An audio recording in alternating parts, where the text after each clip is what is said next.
लोगों को अपने फेफड़ों के साथ शहर के फेफड़ों का भी ध्यान रखना चाहिए। तो ब्रोंकोकॉन 2025 इसमें क्या क्या निर्णय हो रहे हैं, किन किन चीज़ों पर चर्चा हो रही है, हम डॉक्टर विवेक नांगिया जी से बात कर रहे हैं। डॉक्टर साहब, कितनी ज़रूरत है कि अपने फेफड़ों का ध्यान रखने के साथ साथ शहरों के फेफड़ों का ध्यान रखें, क्योंकि जो एयर प्यूरीफायर है वो अंतिम सॉल्यूशन नहीं है। बिल्कुल, मैं आपकी बात से पूरी तरह से सहमत हूँ। एयर प्यूरीफायर एक टेम्परेरी रिलीफ हो सकता है और वो भी सिर्फ एक फ्रैक्शन ऑफ लोगों के लिए हो सकता है। बाकी सारी जनता तो अफोर्ड भी नहीं कर सकती और इतना इफेक्टिव भी नहीं है। एयर प्यूरीफायर सिर्फ उन लोगों के लिए है जिनके लिए ऑलरेडी एज़मा है, जो बहुत ही अपने क्लोज्ड मकानों में रहते हैं, एयर कंडीशन घरों में रहते हैं, जो एक बहुत ही छोटी पॉपुलेशन है जो है। बाकी लोगों के लिए बहुत ज़रूरी है कि एक तो बाहर का AQI के हिसाब से अपना मूवमेंट डिसाइड करा करें। जब भी AQI 400 से ऊपर है तब बाहर मूवमेंट एकदम मिनिमाइज़ कर देना चाहिए। जिन लोगों को ऑलरेडी कोई लंग कंडीशन है और AQI बाहर मान लीजिए 300 से 400 के बीच में है, उनको कोई स्ट्रेनुअस एक्टिविटी, फिजिकल एक्सरसाइज बाहर नहीं करनी चाहिए उस टाइम पे। सो अब एक स्थिति ऐसे आ गई है बाहर के प्रदूषण को देखते हुए कि हमारा आउटडोर मूवमेंट जो है AQI लेवल पे डिटर्मिन होना शुरू हो गया है।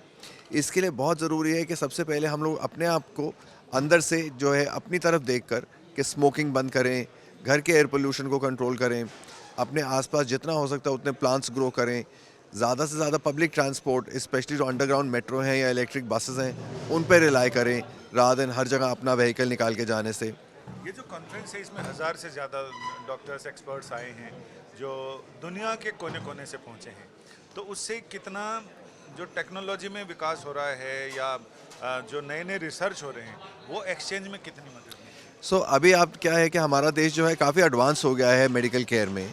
जो रिसर्च अमेरिका में होती है वो इंस्टेंटली इंडिया में उसको एप्लीकेबल शुरू हो जाता है और सिर्फ यही नहीं, इंडिया में भी अब काफ़ी नई रिसर्चेज आनी शुरू हो गई हैं।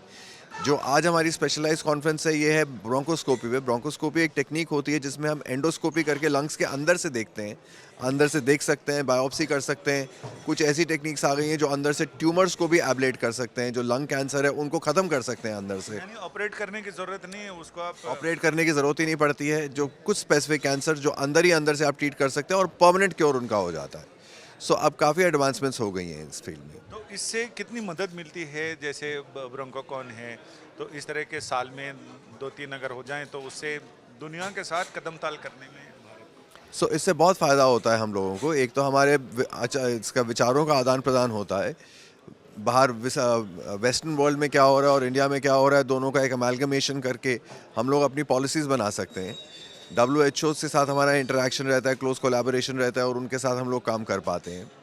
अभी तो ट्यूबरकुलोसिस का जो हमारा एक पूरा प्लान चल रहा है इंडियन गवर्नमेंट का भी टू स्टॉप ट्यूबरकुलोसिस बाय 2025, उसमें ब्रोंकोस्कोपी करने का बहुत मेजर रोल है कि अगर हम उसको अर्ली डायग्नोज कर सकें, ड्रग रेजिस्टेंट TB को भी आइडेंटिफाई कर सकें तो उससे बहुत जल्दी ट्रीटमेंट शुरू हो सकता है और TB भी कंट्रोल हो सकती है। यानी ब्रोंकोस्कोपी इरेडिकेट करने में ट्यूबरकुलोसिस को बहुत फायदेमंद हो सकती है, क्रांतिकारी कदम। बिल्कुल हो सकता है अगर हम उसको मास स्केल पे इम्प्लीमेंट करना शुरू करें, जो अर्ली डायग्नोसिस में हेल्प कर सके, अर्ली डायग्नोसिस MDR TB को हेल्प कर सके, उसमें बहुत फ़ायदा हो सकता है। Yeah. I just want to say a few words about him.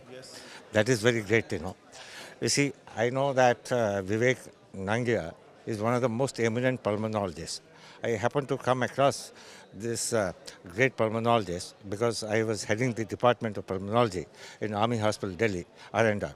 And there's a time I had the opportunity to develop the respiratory center and also to bring in certain new technologies into the field. And he was so enthusiastic, I must tell you. He came and then he mastered the technique and then today the entire session was devoted in that field. And he had the honor of actually doing a oration lecture on this particular field. So he is a thoroughbred professional, and whether it's tuberculosis, whether it's malignancy, he has applied this technology to the advantage of the patient. And not only that, he has disseminated this knowledge to the larger audience by conducting what do you call this bronchocon. This 27 years of his existence, I think is one of the finest conference he has held. And then not only that, I want to tell you one thing: he has selected the best, the guest of honor for the occasion because that person also spoke with passion about the fundamentals of respiratory medicine. Thank you, Dr. Prasad, for your kind words. Camera persons, Ajay Kumar के साथ संजय शर्मा, दिल्ली आज तक।